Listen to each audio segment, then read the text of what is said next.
$120 for that burn safe? Is he serious? He must not know what he's buying. My bid is $120. Look at this old man. Grandpa, that thing is trash. I know what I'm bidding on. Then he's lost his mind. Scrap metal, that's all it is. Then sell it. You sure you can pay, sir? Somebody call his family. Just close the lot, Victor. You understand there are no refunds? I understand. No warranty, no combination, no contents. I heard you. That's probably his last money for a box full of ashes. Step away from city property. It was offered for sale. You need to leave. Not without my receipt. Why is he holding that photo? Just throw him out! Ashbourne Grand. How do you know that name? What did he say? The name it had before you tried to bury it. Why did she go pale? Nobody touches that safe. Then why are you afraid of opening it? Victor, stop this. What's inside?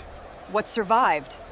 At the county auction, everyone laughed when a quiet black grandfather raised his trembling hand and offered $120 for a burned hotel safe nobody wanted. Scrap metal, the auctioneer sneered, while the crowd filmed him like a joke. Why would an old man spend his last cash on a fire-blackened box? Why did his fingers tighten around a faded photograph when they tried to throw him out? And why did a city official go pale the moment he whispered the hotel's original name? They thought he had bought ashes. But when that safe opened, the whole room learned what had been buried for 20 years. Victor Harlan's gavel hovered above the block, but he did not bring it down. "Sir," he said, stretching the word into a warning, "this is not a charity counter." Laughter bounced off the tin walls of the warehouse. Elijah Mercer stood beside the burned hotel safe with his cap in one hand and his receipt in the other. The safe's blackened feet scraped half-moons through ash on concrete. Elijah looked at the plastic table where his money lay flat, 4 20s, 2 10s, and a pair of worn bills. "My bid is $120, he said. Victor's smile tightened. "There may be handling fees you don't understand." "I read the notice." "You read the notice?" A woman in a pearl jacket lifted her phone. "That's adorable." Near the office door, Marcy Vale stopped turning the pages of her clipboard. Her red pen hovered over Lot 47B, marked cleared scrap. Her eyes moved from Elijah's face to the faded photograph, then to the brass tag bolted crooked to the safe door. Victor noticed. "Marcy?" "Proceed," she said. "Just keep it moving." Brent Cole, the warehouse guard, stepped away from the wall. His boots made heavy sounds in the ash. "Maybe let the man sit down before he hurts himself." Elijah turned his head slightly. "I'm standing fine." That bothered Brent more than a shout would have. He came close enough for the sour smell of coffee on his breath to cut through the dust. "You need to back away from city property. It was offered for sale. It was offered to qualified bidders." Elijah's fingers closed around the photograph. Its edges were soft from years of being carried. A younger woman stood beneath the carved arch of the Ashbourne Grand, one hand raised as if waving beyond the camera. Victor tapped the gavel against his palm. "Folks, we're going to pause this lot." A murmur spread. Grant Pritch, seated in the first row with polished shoes crossed, leaned toward him. "You said it would be cleared today." "It will be," Victor muttered. Elijah heard him. So did June Ellis, standing near dented coffee urns with a paper cup cooling in both hands. She looked from the old man to the safe. "I paid the registration," Elijah said. "I made the bid. If there is another bid, call it." Victor's cheeks darkened. "You don't tell me how to run my floor?" "No." The single word landed without force, but it emptied the laughter from the room. Brent reached toward the receipt. Elijah did not pull away fast enough. The thin paper bent between their hands, making a dry little snap. A woman in the second row lowered her phone. Marcy took 2 steps forward. "Mr. Harlan, close the lot." Victor stared at her. Now? Now. He lifted the gavel. Lot 47-B, burned steel hotel safe, awarded for $120 pending final city confirmation. The gavel struck. The sound rang through the warehouse like a door closing underground. For one breath, Elijah did nothing. Then he slid the photograph into his shirt pocket and placed his palm on top of the safe. Soot marked his skin. Brent looked at the black stain and smirked. "Congratulations," the guard said. "You bought yourself ashes." Elijah rubbed the soot between his fingers. His eyes moved to the brass tag. "No," he said. "I bought what survived." At 7:12 that morning, the bus sighed open beside Briarcreek's courthouse square, and Elijah Mercer stepped into a wind that smelled of leaves, diesel, and brick. The driver watched him in the mirror. "You sure this is your stop, sir?" Elijah lifted one hand. "I'm sure." The bus pulled away, leaving him with a canvas satchel, a brown cap, and sun on his shoulders. Across the square, a banner snapped between lamp posts. "County Surplus Auction Today." Beyond it, the shell of the Ashbourne Grand rose against the sky. He did not cross yet. From his coat pocket, the brass key pressed into his thigh. He curled his fingers around it until the cold metal felt like a pulse. Room 3, 1-4. Ruth had tied a blue ribbon through the bow once because, she said, men with too many keys needed mercy. "Still making jokes," he murmured. A young man in a delivery vest slowed. "You need the shelter, sir? It's 2 streets over." "No, thank you." At June Ellis's coffee shop, the bell over the door gave a tired ring. Warm air carried cinnamon, espresso, and lemon soap. June, 57, with silver hair pinned from the morning rush, studied him. "Coffee?" "Black. I have black, brown, bitter, and 1 pot I wouldn't serve my ex-husband." She poured. "Auction?" "For 1 item." Elijah set coins and a folded dollar on the counter. "Most folks here for copper wire and office chairs." She slid the cup toward him. "You from here?" "Once." Behind her hung old photographs, parades, floods, ribbon cuttings, the Ashbourne Grand glowing with white awnings. In one picture, a younger black man stood beside a woman in a cream dress beneath the front arch. Elijah did not look long enough for June to see where his eyes had gone. She saw anyway. "That hotel fed half this town," she said. "My mother washed linens there." Elijah wrapped both hands around the paper cup. Heat soaked his fingers. Then she knew how loud those basement pipes were. June stopped wiping. The spoon in a sugar jar chimed once. "You worked there?" "A little." "Before the fire?" He turned the cup so the seam faced away. "Before a lot of things." The bell rang again. 2 men entered, laughing about historic junk. One glanced at Elijah's patched cuff and lowered his voice. "Looks like the auction brought everybody out." June's mouth tightened, but she said nothing. Not yet. Elijah left by the side door and walked to the hotel ruins. Chain-link fencing surrounded the property. Weeds pushed through cracks in the drive. Above the entry, the carved letters Ashbourne Grand were smoke-stained but still readable. Elijah stood still. His thumb found the key again. Brass, worn smooth. The doors it had opened were gone. The carpet had burned, and the woman who had laughed at the blue ribbon was buried with a scarf the color of summer rain. A city worker across the street called, "Sir, you can't go in there." "I'm not going in." "Good. Unsafe structure." Elijah nodded. Always was when the wrong people held the papers.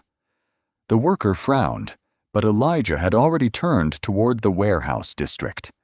The auction would start in less than an hour. In his pocket, the key clicked against his wedding ring, and for the first time all morning, his hand failed to close around it. By 8:03 a.m., the county warehouse had changed from storage shed to small theater. Metal folding chairs faced a plywood platform. Space heaters clicked near the loading doors, pushing out more smell than warmth. Propane, cardboard, old smoke. Objects waited under paper tags, file cabinets, ovens, a brass elevator dial, and at the far end, the burned safe from the Ashbourne Grand. Elijah chose the last chair in the back row. A man in a navy sport coat turned when the chair legs scraped. "You here for the office furniture?" "No." "Then you may be disappointed." At the registration table, Victor Harlan lifted both arms. "Ladies and gentlemen, we move fast today. City wants the floor clear by 5. If you cannot load it, do not buy it. If you cannot pay, do not raise your hand." A few people laughed on cue. Grant Pritch sat in the first row. Beside him, Lacey Moon adjusted the light clipped to her phone. "County treasure hunt," she whispered. Marcy Vale stood near Victor with a binder pressed to her ribs. She checked a sheet, then the brass tag on the safe. Her red pen tapped once beside Lot 47-B. Elijah noticed the tap. The catalog in his lap listed the item as Ashbourne Safe, Basement Storage, Cleared Scrap. But the brass tag on the safe door was older, warped by heat and bolted crooked. A -314. Elijah's thumb paused. Room 314 had not been basement storage. It had been Ruth's office, a room with green curtains and a ceiling fan that knocked every third turn. Victor began with the easy lots. Chairs went for $10. Grant bought iron railings without looking up. "Lot 41, Victor called. "Assorted hotel signage. Decorative value only." A woman bid 15. Lacey filmed the smoke-dark letters on a pallet. "Very tragic chic." The letters had once spelled "Welcome Home." In the lobby during storm evacuations. Ruth had painted the gold edges because the contractor said the budget was gone. Owen Bell, the deputy clerk, walked by with invoices. He stopped beside Marcy. "That safe is still on the list?" "Obviously. I thought records flagged anything from the 3rd floor." Marcy's hand closed over the page. "It was reclassified." "By who?" She did not answer. June Ellis entered late, carrying coffees for city workers. The cold reddened her cheeks. She saw Elijah in the back and gave a small nod. He returned it, barely. Grant leaned toward Victor when the laundry carts sold. "Next one quick." Victor covered the microphone. "It's scrap. Nobody wants it." "I want the floor cleared," Grant said. "My crew's coming at 4. Elijah opened his satchel and removed a folded photograph, keeping it low between his knees. The paper smelled faintly of cedar. Ruth smiled beneath the hotel arch. A laugh snapped him back. 2 bidders near the aisle had turned to look at him. One nodded at the photograph. "Buying memories today, old-timer?" Elijah folded the picture and tucked it away. Victor slapped the next sheet on his clipboard. "All right, folks. Last hotel item before vehicles. Lot 47B." Marcy's pen stopped tapping. The warehouse seemed to hold its breath under the buzz of fluorescent lights. Elijah looked from the printed catalog to the warped brass tag. A -314. Then he raised his eyes to the safe, and the old room came back with its knocking fan. Victor gave the safe one bored slap with the back of his clipboard. "Lot 47-B, he said into the microphone. "Fire-damaged hotel safe. No warranty, no combination, no claim of contents. Opening at $20. Grant Pritch raised 2 fingers. "20 to Mr. Pritch. Do I hear 40? A heater clicked, pushing propane stink across concrete. Elijah felt the key press against his leg. 40, Grant said. Victor smiled. Generous man. 40 going once. Elijah raised his hand. Victor's smile froze. Sir, we are at 40. 120. A chair squealed. Lacey Moon turned. Wait, say that again. Victor lowered the microphone. You understand this is cash today? Elijah opened his satchel. The zipper rasped in the quiet. He placed 4 20s and 2 10s on his knee, smoothing each bill before standing. I understand. A man in the third row laughed. He's buying a coffin for his savings. Laughter bounced from the walls. Near the coffee urns, June stopped stacking cups. Her fingers pressed one paper rim until it bent. Victor held up one hand. Everyone has the right to make a questionable decision. Elijah walked down the aisle. Ash from the safe had sifted onto the floor, and every step carried grit under his shoes. He laid the money on the plastic table. There is my bid. Lacey moved closer. Sir, are you doing this for a video? No. Then why that safe? Elijah looked at the blackened door. Because it was not in the basement. Marcy's pen snapped against her clipboard. Owen Bell glanced at the catalog, then at the brass tag. Grant finally looked up. Victor, can we finish? Victor picked up the gavel. $120? Any advance? Grant's mouth flattened. $125. The listed increments are $20, Elijah said. June set the bent cup down. Victor cleared his throat. Auctioneer discretion. Printed rules say otherwise. You carry the rules around? They were posted at the door. Victor leaned over the table. His cologne mixed with smoke. Sir, you did not come prepared for loading, hauling, liability, storage fees. Elijah placed one finger on the nearest 20. Then call the next legal bid. Victor looked to Marcy for rescue. She had gone pale around the mouth. The city reserves confirmation. After sale, Elijah said. Not before a bidder is embarrassed into leaving. Phones remained up, but a few faces behind them stopped smiling. Brent Cole pushed off the wall and adjusted his belt. Grant stood. This is ridiculous. I have a crew scheduled. For what? June asked.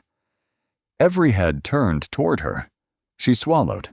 If it's scrap, why does your crew need to be here today? Grant's nostrils flared. Ma'am, I don't explain my business to coffee vendors.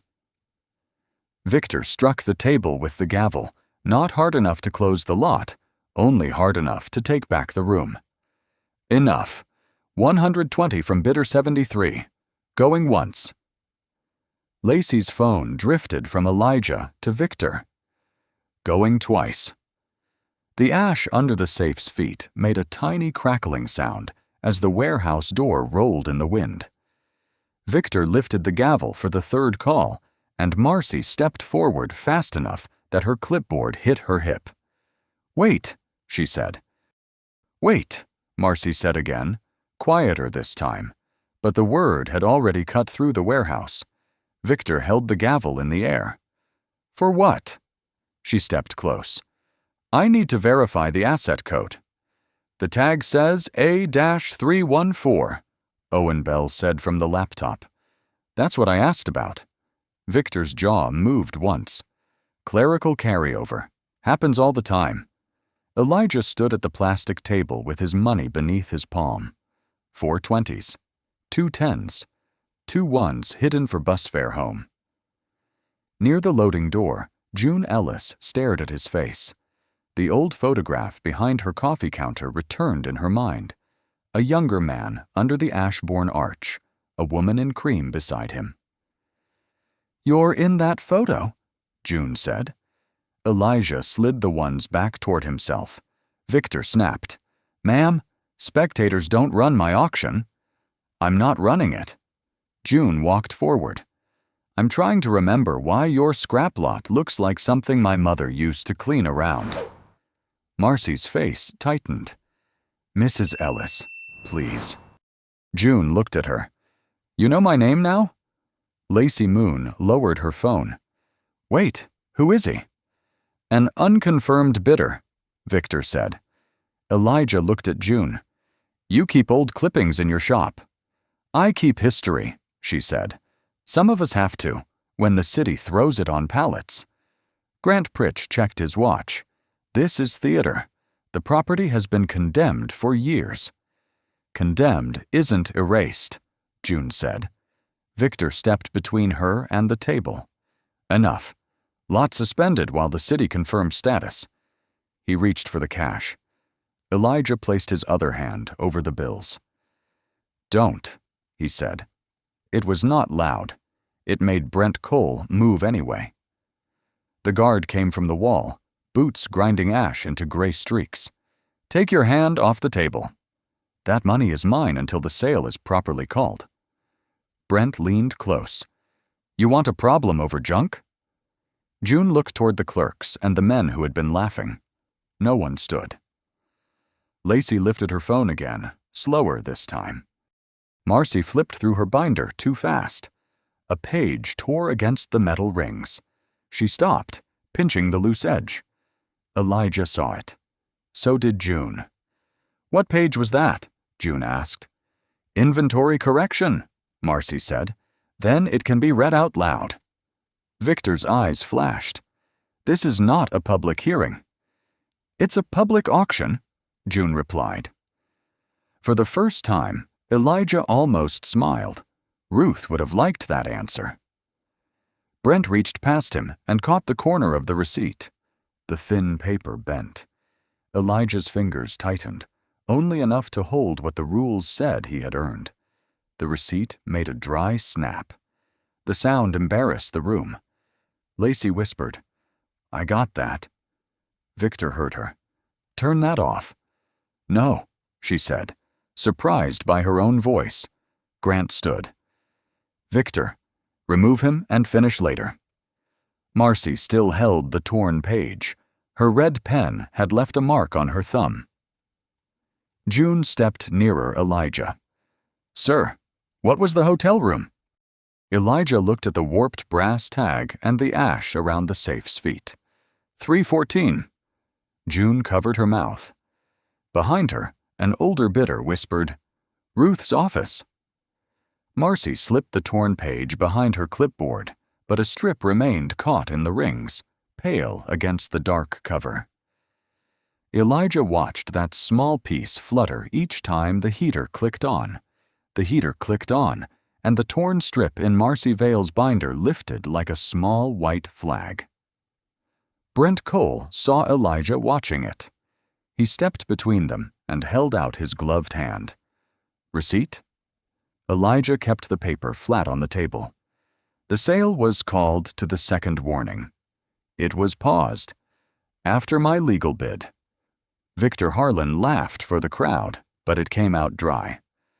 Sir, you're confusing participation with possession. Until the city confirms, that safe remains city property. Then confirm it. Marcy shut the binder. The metal rings snapped sharply. We need administrative review. Read the correction page, June said. This isn't your business. My mother scrubbed soot off that hotel for 31 years. A few chairs scraped, but no one stood with her.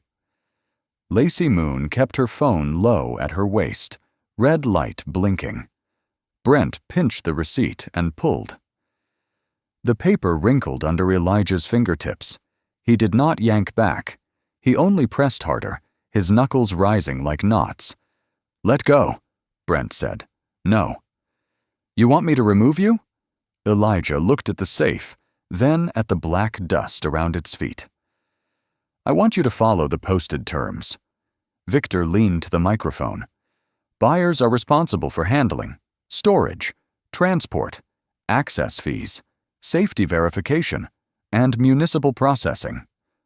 Owen Bell frowned. That's not on the sheet. Victor lowered the mic. It is now. You can't add fees after a bid. Grant Pritch turned around. Young man, let your supervisor handle contracts. Owen's ears reddened. He looked at Marcy. She did not meet his eyes. Victor tapped the cash. $200 handling fee. Elijah took a folded auction notice from his coat pocket, set it beside the money, and smoothed it with his palm. No handling fee is listed. Discretionary. Then write it down before the auction starts next time. Brent twisted the receipt. The paper made a brittle tearing sound, just enough to split the printed number. June stepped forward. Don't do that.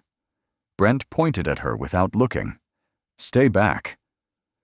The words flattened the room. Lacey raised her phone higher. Elijah looked at the damaged receipt. His bus ticket was tucked with Ruth's photograph, and for a second he saw himself missing the afternoon ride, waiting under the depot light while the safe disappeared behind locked doors. His thumb brushed the old key through his coat. Mr. Cole, he said, your hand is on my proof of purchase. Brent blinked. You read my badge? I read everything. Victor slapped the gavel once. Bidder 73 is non-compliant. Lot 47B is suspended pending review. Suspended where? June asked. In secure storage. Grant looked toward the loading bay. Outside, a flatbed truck engine started. The low rumble rolled through the door seams. Marcy's red pen tapped once against the closed binder. Not twice. Once. Brent pulled the receipt free. The torn corner stayed under Elijah's thumb. For the first time, Elijah's hand trembled. He covered it with his other hand before the phones could catch it. Victor smiled again. See? We're all done here. Elijah lifted the torn corner. The printed lot number remained on it, black ink crossing the tier. No, he said, folding it carefully and putting it in his shirt pocket beside the photograph. Now we know who needed it gone. The flatbed engine outside kept running. Its vibration came through the concrete and into Elijah's shoes. Brent Cole held the torn receipt in his glove. Marcy pressed her binder against her ribs. Bidder 73 has been disruptive, Victor announced. He will step outside while the city reviews the matter. Elijah looked at the loading bay. Daylight trembled under the roll-up door. Who ordered the truck? He asked. Grant Pritch buttoned his coat. People with schedules. June moved beside Elijah. That safe isn't going anywhere. Brent turned on her. Ma'am, last warning. For what? Standing? Lacey's phone was up now. The red dot reflected in Victor's glasses. Victor pointed toward the side door. Cole, escort him out. Brent took Elijah's elbow. The contact was not rough. That made it worse. It had the practiced ease of a man certain nobody would object. I can walk, Elijah said. Then walk. They moved down the aisle. Chairs pulled back, but no one stepped into the space. Elijah passed the table, the 420s and 210s still under the lights. At the threshold, rain tapped the metal awning. Marcy's voice came from behind them. Victor, don't do it on camera. Elijah stopped. What camera? Owen Bell stood from the clerk table. There are cameras over Lot 47B. If it's moved during review, that's logged. Victor's smile vanished. Sit down, Owen. No, I'm not signing a transfer without a supervisor. Grant took 2 steps toward him. You want to keep your job? Owen's hand found the chair back, but he stayed upright. June said, There it is. The room number, Elijah said. Victor snapped. What? Room 314. Say where your catalog says the safe came from. Marcy stared at the concrete. Basement storage, Victor said. The brass tag says A-314. Old tags get reused. Elijah brought out the faded photograph and held it against his chest, thumb over Ruth's face. The third floor had east windows, he said. Green curtains, a fan that knocked every third turn. The safe sat behind a walnut desk. June whispered, Ruth's office. Grant said, This is sentimental nonsense. Elijah faced him. Then why is your truck running? Victor lifted the gavel. This auction is closed for recess. Not before the safe is secured, Owen said. Brent pulled Elijah toward the door again, but Lacey stepped into the aisle. I'm filming the floor, she said. Her voice shook. A man in work boots stood beside the back row. June put her paper cup on the floor. Owen came around the clerk table with the auction rules sheet. No one shouted. The space between Elijah and the safe stopped belonging to Victor. Marcy stepped forward. Lot 47B is suspended due to administrative error. Which error? Elijah asked. Classification. Read the original classification. I don't have it. Yes, you do. The heater clicked off. The torn strip in her binder fell still. Marcy's fingers went to the ring mechanism. Grant said her name sharply. She did not open it. Elijah slid the photograph back into his pocket. Room 314. The warehouse went quiet enough for the flatbed's engine to be heard shifting outside, waiting for a load no one had the nerve to name. The flatbed driver killed the engine at 9:41, but the warehouse kept vibrating in everyone's bones. Marcy did not open the binder. She held it shut until Victor whispered, Take 5. Nobody leaves with paperwork. Low talk spread between the chairs. Elijah stayed near the threshold, his coat damp from rain under the awning. June stood beside him, refusing distance. Owen Bell gathered the auction sheets. I'm requesting the archived asset file. Marcy's head snapped up. That is unnecessary. It is necessary if one city lot has 2 origins. Victor laid a hand on Owen's shoulder. Get water. Owen stepped out from under it. I'm fine. Grant Pritch spoke into his phone. Delay only. Keep the crew near. Elijah heard every word. In the annex, Rosa Kim had been labeling auction leftovers. She was 33, small-framed, with square glasses that slid down over file boxes. Owen pushed through the door. Lot 47-B. Catalog says basement. Tag says A-314. Rosa's fingers stopped. 3rd floor? Can you check? Guest floor property after the fire needed legal review. She took the sheet. Give me 10 minutes. The archive room smelled of dust and cardboard. A green lamp buzzed on a metal desk. Rosa unlocked a cabinet marked Municipal Property, 1998 to 2009, and pulled the Ashbourne box from the bottom shelf. Gray dust rose into the lamp glow. Folders lay inside by year. 2006 held insurance forms. 2007 held fire notes. 2008 held a packet sealed with brittle tape. Rosa slid a knife under the edge. The tape cracked like thin ice. A name appeared on the first page. Ruth Mercer Community Restoration Fund. She sat down hard enough for the chair to squeal. In the warehouse, Victor tried to restart the sale with broken restaurant equipment. Nobody bid. Lacey's camera drifted toward Elijah.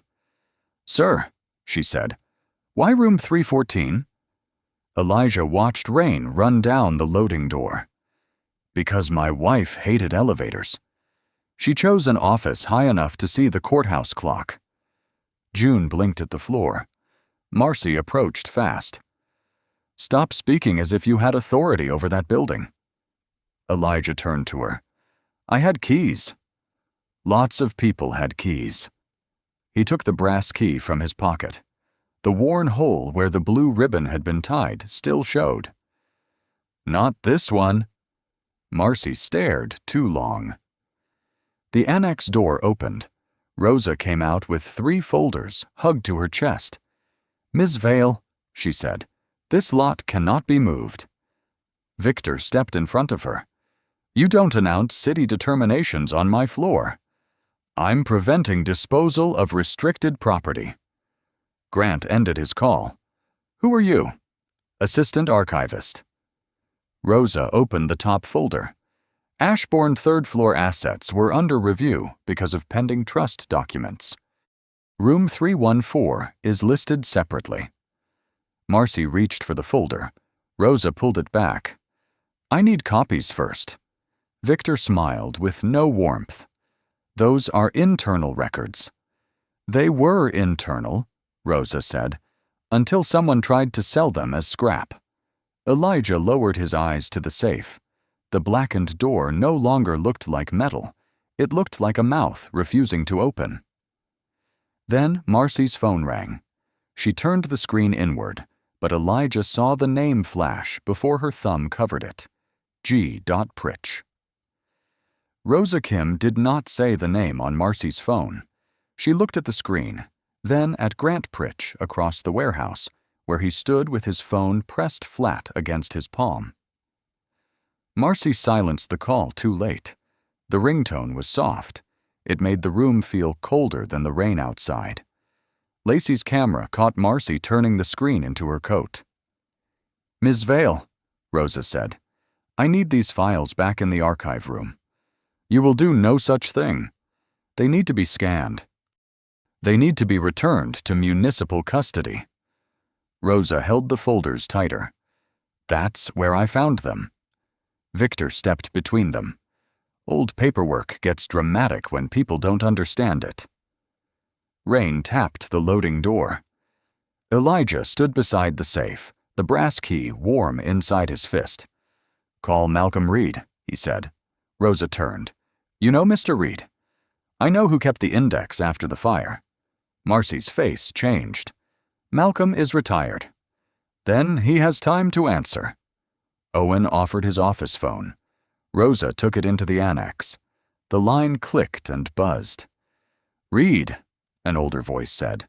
"Mr. Reed, it's Rosa Kim from Briarcreek Archives, Lot 47B, third floor safe." There was only a breath, then the faint scrape of a chair. "Do not let them move it." "Why?" "Because the safe was never cleared." Malcolm Reed, 63, had the voice of a man who had spent years swallowing words. After the fire, third-floor documents were placed under preservation hold. Room 314 belonged to Ruth Mercer's office. June put one hand on the coffee urn behind her. Victor shook his head. "Hearsay from a retired clerk." "Archivist," Malcolm said, "and I signed the hold log."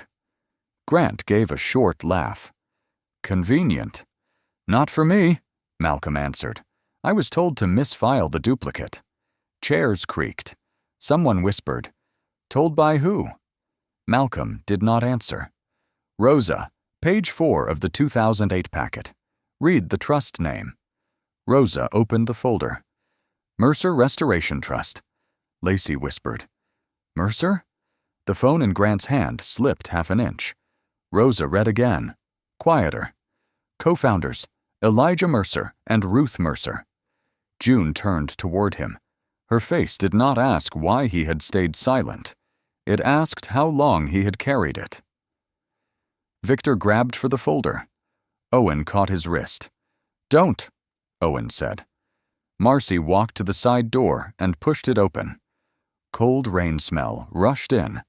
She spoke into her phone with her back to them. "We have a problem." Elijah heard Grant's phone vibrate at the same moment. Lacey swung her camera toward him. Grant shoved the device into his pocket. "I'm calling my attorney." "Good," June said. "Maybe he can explain why you were calling hers." No one laughed. Rosa asked Malcolm, "What do I do now?" "Call Celeste Ward in Atlanta," he said. "Mercer Trust Council. Tell her Elijah is there. Tell her the safe is still sealed." Elijah opened his eyes. "Malcolm." "I'm sorry," the old archivist said through the speaker. Elijah looked at the safe, then at the bent receipt corner in his shirt pocket. Bring the truth, not apologies. When Rosa dialed Atlanta, the warehouse waited through 3 rings. On the 4th, a woman answered. Celeste Ward's office. Rosa swallowed. This is Briarcreek. We found the Ashbourne safe. Celeste Ward arrived with rain on her black coat and a folder against her ribs.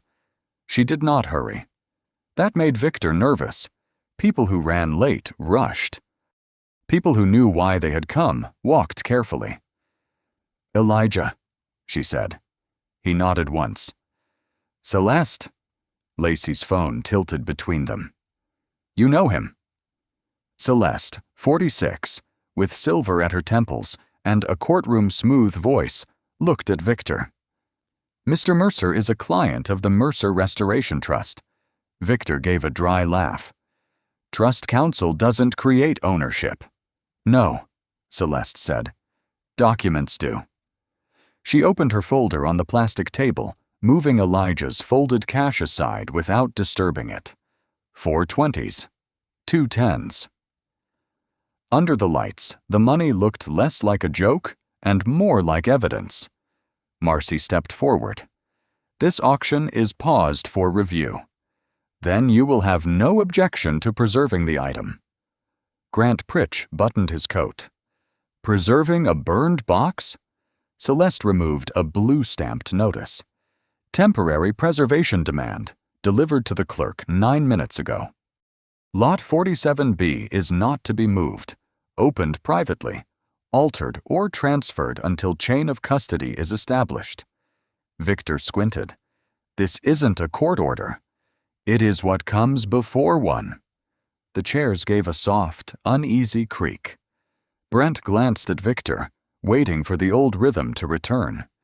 Usually, Victor made a joke, and the room fell back into line. Elijah stood beside the safe. Its black door reflected a row of phones. He could see himself in it, too. Cap in hand, coat damp at the shoulders, soot still on his palm. Celeste touched his sleeve. Do you want to leave? No. You don't have to stand here for them. I didn't come for them. June lowered her eyes. Rosa came from the annex with the archive packet in a clear sleeve. I made 2 scans. One is uploading to the city server. One went to Mr. Reed. Marcy turned. You had no authorization. Rosa pushed her glasses up. I had a preservation hold. Owen set the auction rules beside Celeste's notice. And I logged the transfer attempt. Grant's phone buzzed. He ignored it. Victor folded his arms. Nobody is opening that safe today. Elijah looked at him. Why? Because I said so. No, Elijah answered. That is not a reason. The words were not raised, but they changed the air. A man in work boots took off his cap. Lacey turned her lens toward Victor. Celeste faced the locksmith. Mr. Dalton, you are licensed? Henry Dalton, 61, lifted his tool case. State licensed, 29 years. You can open it without damaging contents? If the mechanism isn't fused, Marcy said, this is unauthorized. Then call the city attorney on speaker, Celeste said. Marcy did not move. Grant started for the side door. June stepped into his path. Crew's outside, Mr. Pritch. Going to tell them to leave? He stared at her as if a coffee shop owner had become a locked gate. Elijah took the brass key from his pocket and placed it on top of the safe. It made a clean sound against the burned metal. I have a number, he said. If Ruth didn't change it. Henry opened his case. Thin tools caught the light. Outside, rain softened to mist. Inside, every phone turned from Elijah's face to the black safe door. Henry Dalton set his tool case on a folding chair instead of the floor. Less ash, he said. No one smiled. Rainwater ticked from Celeste Ward's coat onto concrete. Elijah stood close enough to smell burned steel and old paper, the brass key reflecting in the blackened door. Henry put on thin gloves. "If the lock is warped, I stop." "Stop before damage," Celeste said. Victor folded his arms. "You're making a ceremony out of junk." Elijah looked at him. "Then it should not frighten you." Marcy stepped away from the table, phone pressed against her skirt. "I am calling the city attorney." "Put it on speaker," Owen Bell said. She did not. Henry brushed soot from the dial. "Combination?" Elijah touched the key once. 27, 14, 6. Grant gave a dry laugh. "Random numbers and a prayer." June whispered, "What are they?" "Ruth's birthday. Our room. Month the doors reopened." Henry turned the dial slowly. Metal clicked under his fingertips, each sound traveling past the raised phones. 27. He reversed. 14. The dial resisted. Henry paused. "Problem?" Victor asked. "The last wheel is sticky." Marcy stepped forward. "Then stop. We can file for a controlled opening later." Celeste looked at her. "Later, after whose truck returns?" Grant snapped. "Careful." Elijah closed his eyes. Ruth came back for one breath, at the desk in room 314, tapping her pencil against an envelope. "If they make us prove decency on paper, Eli, put it where fire has to work." Henry turned the dial to 6. The lock clicked. It was small, clean, and final. Louder than Victor's gavel. Louder than the laughter. Lacey lowered her phone. Henry pulled the handle. The door resisted. Soot cracked along its seam. He pulled again, and it opened with a groan that smelled of rust and sealed years. Inside, there was no cash. A disappointed murmur started, then died. A metal tube rested on the bottom shelf. Beside it lay a blackened guest book and a cream envelope browned along the edges. On the envelope, in careful blue ink, was one word. Elijah. June covered her mouth.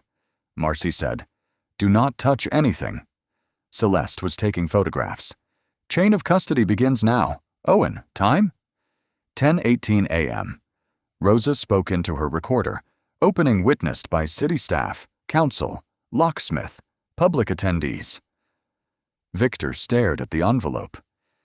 "This proves nothing." Elijah reached for it, then stopped. His hand hovered in the safe's dark mouth, trembling once. Celeste softened her voice. "It has your name. It has her handwriting." The room lost all its small noises. Henry lifted the envelope with tweezers and placed it in a clear sleeve. The paper made a dry whisper against the plastic. Elijah did not read it. Not yet. He looked at the metal tube. "Open that first," he said. Celeste unscrewed the cap. Inside were rolled documents, browned at the edges but intact. She eased them flat under Owen's hands. Ash marked the paper beside 3 signatures. Grant's name appeared on a later transfer memo. Marcy's initials sat at the bottom of a reclassification form. Above both, under the old seal of Briarcreek, was the signature of a mayor long gone. Victor stepped back, and his heel crushed a ridge of ash into the floor. Ash marked the paper beside 3 signatures, and no one reached to brush it away. Owen Bell held the corners down. Celeste Ward read the first page twice. The lights buzzed over the table. Outside, the flatbed sat empty in the mist. "Say it plainly," June said. Celeste looked at Elijah. He nodded. The Ashbourne Grand property was placed into a community restoration trust after the fire, Celeste said. If the hotel could not reopen, the land was to be used for housing, legal aid, and family support. Grant Pritch scoffed. "Old wishes, not binding." Rosa slid a scanned copy beside the original. The renewal clause was filed in 2016, then again in 2021. Grant's face changed. Elijah saw it. "You knew it was alive." "I know worthless paperwork crosses desks." Marcy's initials sat in blue ink on the form. Her hand went to her throat. That form was preliminary. Owen tapped the bottom line. It moved Room 314 assets from preservation hold to cleared scrap, because the contents were believed destroyed. Believed by who? June asked. Victor wiped sweat from his lip. The warehouse was cold, but his collar had gone damp. Celeste unrolled the second document. Co-founders, she read. Ruth Mercer and Elijah Mercer. Lacey whispered. He wasn't just a bidder. Phones lifted higher, but the room was no longer hungry for a joke. Elijah took off his cap. Ruth and I rebuilt the Ashbourne after the flood of 1998. We opened the ballroom as shelter space every storm season. She used room 314 because people came with nowhere else to go. Grant laughed once. A touching story does not stop development. Elijah looked at the safe. No, paper does. Celeste turned the memo toward the crowd. Mr. Pritch's company petitioned for private acquisition last spring, claiming no trust interest remained. Grant stepped forward. My company relied on city certification. Marcy's pen slipped from her fingers and struck the concrete. Everyone heard it. June picked it up and placed it on the table. Red ink stained her thumb. Victor said, Marcy, don't say anything. Rosa opened the blackened guest book. The pages were brittle, but names remained. Families, room numbers, children's ages. One page held a blue ribbon. Elijah's breath caught. He turned before the cameras could take it. June stepped between him and the phones. Give him a minute. For once, they did. Celeste lifted the cream envelope. Elijah, the letter. Later. It may matter now. He looked at the crowd that had laughed less than an hour ago. Read only what the room needs. Celeste unfolded Ruth's letter. If this safe is opened because someone tried to sell what we promised to keep, let the record show the trust belongs not to us, but to families Briarcreek forgot when smoke cleared. Grant's attorney called. His ringtone chirped. He did not answer. Elijah placed the brass key beside the documents. I came for the record, he said. Not revenge. Celeste nodded toward Owen. Then we start with copies, witness names, and a hold notice no one can bury. Owen reached for a blank evidence log. His hand no longer shook. At the edge of the table, Marcy stared at her initials under the ash, and the red pen began to roll toward the floor again. The red pen rolled until June Ellis stopped it with 2 fingers. By evening, the city council chamber was full. Fluorescent light flattened every face. Damp coats steamed on chairbacks. Council chair. Denise Alvarez tapped her microphone, and the hollow pop made Marcy Vale flinch. We are here to preserve the record, Denise said, not to try anyone in public. Someone muttered, bit late. Elijah Mercer sat with Celeste Ward at the witness table. His cap rested on his knee. Clear sleeves holding the papers lay before him, ash trapped along one edge. Nora King, a reporter with copper curls, wrote without looking up. Denise called Rosa Kim first. Rosa adjusted the microphone. It caught her breath before her words. Lot 47B was listed as basement scrap. The tag said A314. In the archive, I found a hold and trust documents for Ruth and Elijah Mercer. Marcy stared at the picture. Were those records hidden? Denise asked. No, they were in the correct box. The duplicate index was missing. Victor Harlan leaned in. Auction staff rely on city packets. Celeste turned one page. But Deputy Clerk Bell warned you the tag did not match. Owen Bell sat pale but upright. I asked before bidding. I was told it had been reclassified. Grant Pritch crossed his arms. My company submitted a lawful proposal. Nora looked up. With a truck waiting before the lot cleared? Grant's smile thinned. A contractor was on standby. For scrap? June asked. For efficiency. The word landed badly. Denise called Elijah. He rose, the wool cap rasping in his hand. What was the trust meant to do? Elijah leaned toward the microphone. Rooms for families after fires and storms. Legal help. A place where a person could sit down before being asked what they could pay. No one moved. Celeste placed Ruth's letter in front of him. He did not touch it. My wife wrote things down because memory can be laughed out of a room. Denise turned to Marcy. Did you sign the reclassification form? The microphone caught her breathing before her answer. Yes. Grant turned. Under whose instruction? Victor whispered. Marcy. She looked at June, then Rosa, then Owen. I was told the trust had lapsed. By whom? Mr. Pritch's office. Her fingers slipped from the glass. And I did not verify it. Grant stood. That is false. Denise struck the table with her palm. Sit down. Elijah picked up the red pen June had returned, capped it, and slid it across the table to Marcy. No more initials without reading, he said. Marcy covered her mouth. Denise ordered an independent review, suspended the Ashbourne sale, preserved auction recordings, and required written statements from every official involved. Victor's contract was placed on hold. Grant left before adjournment, but cameras caught him turning into a locked corridor. When the chamber emptied, Nora approached Elijah with her recorder lowered. What do you want people to understand? He looked at the dark windows, where the room reflected itself back. Tired faces, stacked papers, a city seeing its own outline. The safe was never the treasure, he said.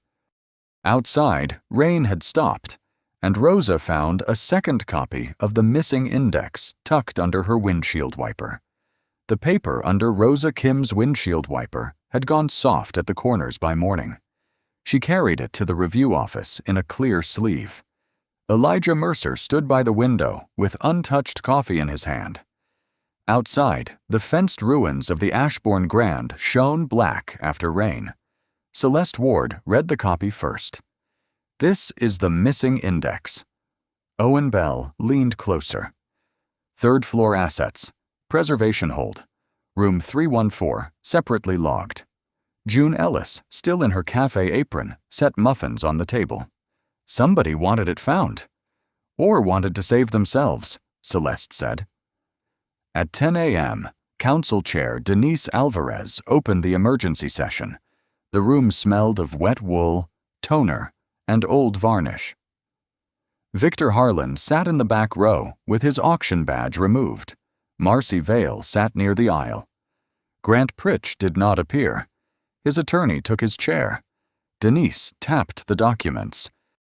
The city is freezing all transfers involving the Ashbourne property. Grant's attorney rose. My client objects. Noted, Denise said. Sit down. A low sound moved through the room. Not laughter. Something smaller, almost tired. Celeste presented the trust filings, the auction video, Owen's log, and Rose's scan record. Victor stood. I was given incomplete city materials. Denise looked at him. And when a bidder challenged the process, you added fees not posted in the rules. Victor swallowed. I was trying to manage disruption. Marcy rose next. The microphone caught her breath. I signed the reclassification without checking the trust renewal. Why? Denise asked. Marcy looked at the floor. Because I wanted the file gone from my desk. June closed her eyes. No one clapped. No one shouted. Denise read the measures into the record. Victor's auction contracts terminated pending review. Marcy placed under discipline. Historic property sales suspended for 90 days. Archive audits required before disposal. Public notices posted 30 days before transfer. Community objections allowed before assets could be reclassified. Then she looked at Elijah. "Mr. Mercer, the council is prepared to restore the trust's claim. Do you wish to pursue damages?" Cameras turned. Elijah set his coffee down. The cup left a ring on the polished table. "I want the procedure changed before the next person has to prove they belong in the room." Celeste lowered her pen. Elijah continued, quieter. "Ruth wrote those papers because storms keep coming." By afternoon, workers fixed a new notice to the chain-link fence around the hotel. The sign shook in the autumn wind. Ashbourne Community Restoration Review. Public comment open. Elijah stood before it with June, Rosa, Owen, and Celeste. The ruin still smelled of wet ash. A loose strip of plastic snapped against the fence. June handed him the brass key. "You dropped this at the hearing." "No," he said, closing her fingers around it. "I left it where honest people could see it."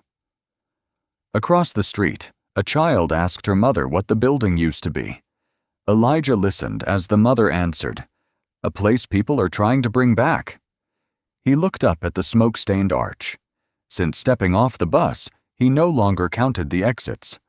Behind the fence, the new sign kept trembling, but it held. By the first warm week of spring, the room that had once existed only in Ruth Mercer's careful handwriting had walls again. Not the old room 314. The hotel was still a fenced shell, its carved arch braced with timber, but the first wing of the Ashbourne Family Center opened in a repaired brick building beside it. Fresh paint mixed with coffee, paper, and rain drying from coats. Children's drawings hung where auction notices used to be. Elijah stood near the glass display case as workers brought in chairs. June Ellis arrived with biscuits on one hip. "Don't tell me you're hiding by the artifacts." "I'm supervising the quiet." "You always did like the back row." He smiled without showing teeth. Across the room, Rosa Kim taped a new archive policy to the wall. Public asset logs, preservation review, 30-day objection window. Her name was printed beneath archivist, no longer assistant. Owen Bell helped an older woman fill out a property records request, then turned the page so she could read every line before signing. At noon, Council Chair Denise Alvarez spoke briefly. No ribbon, no brass band, just a city seal, a microphone, and a public report thick enough to bend its binder. Victor Harlan had lost his county auction contracts and taken a warehouse job 2 towns over. Marcy Vale had resigned from property management and entered compliance training as part of the settlement. Grant Pritch's acquisition was voided. His company remained under review. Elijah listened with his hands folded over his cane. Celeste leaned close. "You all right?" "No," he said. Then, after a breath, "But I'm here." June looked away first. Later, Nora King arrived with a notebook, but kept it closed. Lacey Moon came too, carrying a printed still from her video. Elijah beside the safe, phones raised around him. She placed it on the donation table without asking for a picture. "I made people laugh," she said. Elijah studied the image. "Then you showed them why they shouldn't have." Her eyes filled, but he nodded toward the children's corner. "They need labels for the books."